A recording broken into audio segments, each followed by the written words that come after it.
Hello guys, we're still listing down the top 10 ang pinaka-pasaway na Facebook users. Coming in at number 6, the Chronic Inviter.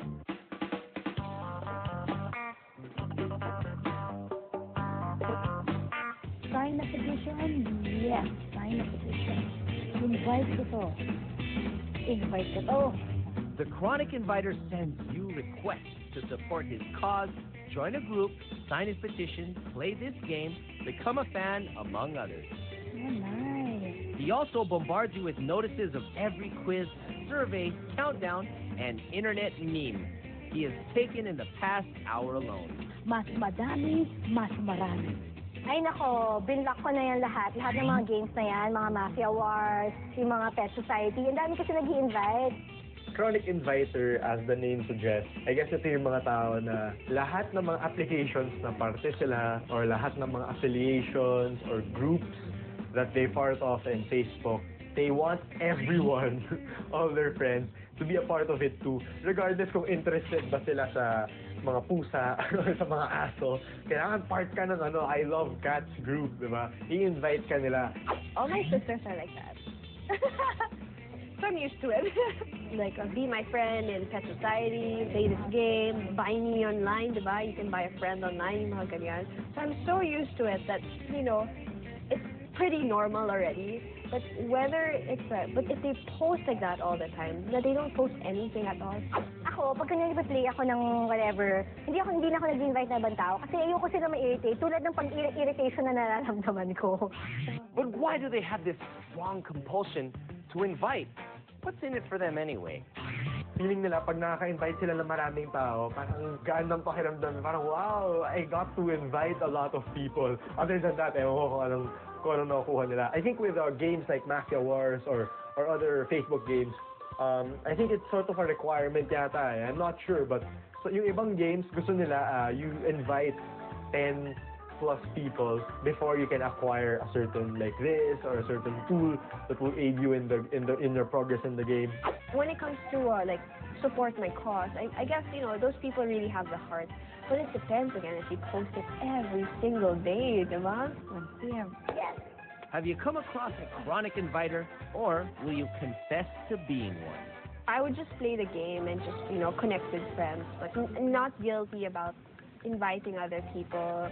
Like, what drink are you? May isa akong kakilala, meron siyang sinusupport na politician, which is fine with me, you support this politician. Pero lagi niya ako ginagawang, would you like to become a fan? Ini-ignore ko, as in 3 times ko na siya in-ignore kasi hindi ko naman talaga sinusupport yung politician na yun. Pero lagi niya ako ini-invite. Para sa akin, wag mo na ako invite kasi in-ignore na kita thrice. Okay lang siya kung alam ng kaibigan mo na, uy, mahilig ka para sa mga libro or sa mga magazines or sa football. Mahilig ka pala dyan. So, i-add kita. Ito, punta ka dito, sali ka dito. Feeling ko magiging interested ka dito.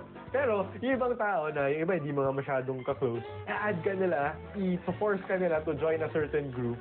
Kahit na alam nila na hindi mo naman interest yun. Diba, lalaki ka kasi invite ka sa I Love Shoes, mga ganun, diba? Or sa fashion groups. So then it becomes problematic. On to our next entry, coming in at number 5, the Crank.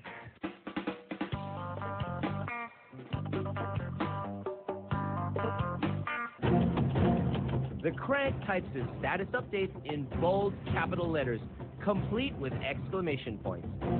They're usually hate comments, complaints, and rants about anything and everything. Crank for me is personally very, very extremely annoying. Parang gusto mong i-hide, gusto mong paalisin. Meron sa Facebook, diba? Report this user. Parang gusto mong i-report sa Harvard owners ng Facebook. For me personally, ayoko ng Crank kasi alam mo, ang ginagawa ko, pumunta ako sa Facebook. Malimit lang ako pumunta sa Facebook. Siguro once or twice a week. But when I do, I want to relax. I want to see good things or happy posts from my friends. I want to know how my friends are doing. Yung iba, minsan mga crank, ginagawa nila, puro reklamo lang ng reklamo about what's happening. Kahit hindi Facebook, kung cranky ka, annoying talaga yun, period. Albert hates social networking sites. Tapos sa Facebook pa, mas annoying. Kasi kinukwento mo lahat eh. Tapos, masungit ka, kunyari, yung barista sa ganitong coffee shop, nakakainis ang bagal, ganyan. Sa-type mo sa, kunyari, sa iPhone mo or whatever. Meron mga tao na post lang sila ng post about the government. May mga tao talaga na ayaw yung gobyerno, ayaw yung mga officials.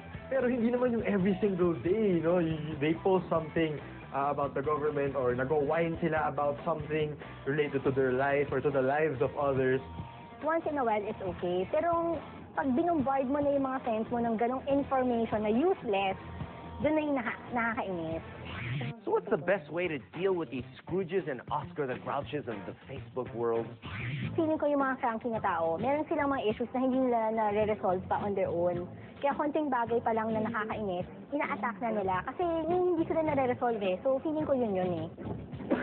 I hate them all. Pag ganyan, I think it's better to just shut up if you don't have anything good to say, and then just work on the solution. Or try to think positive kasi that's the only way. Yun yung doon tayo kilala, di ba, yung mga Pinoy.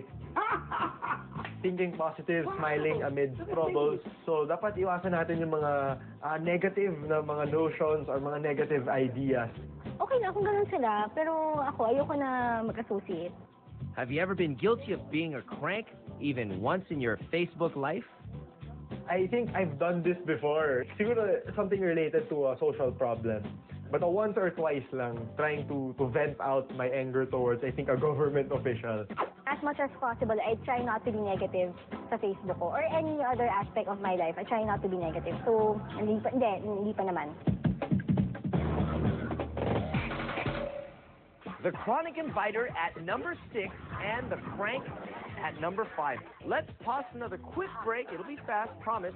The countdown for the Ang Pinaka Pasaway na Facebook user continues after the break. Ang Pinaka will be right back. Don't you dare touch that remote.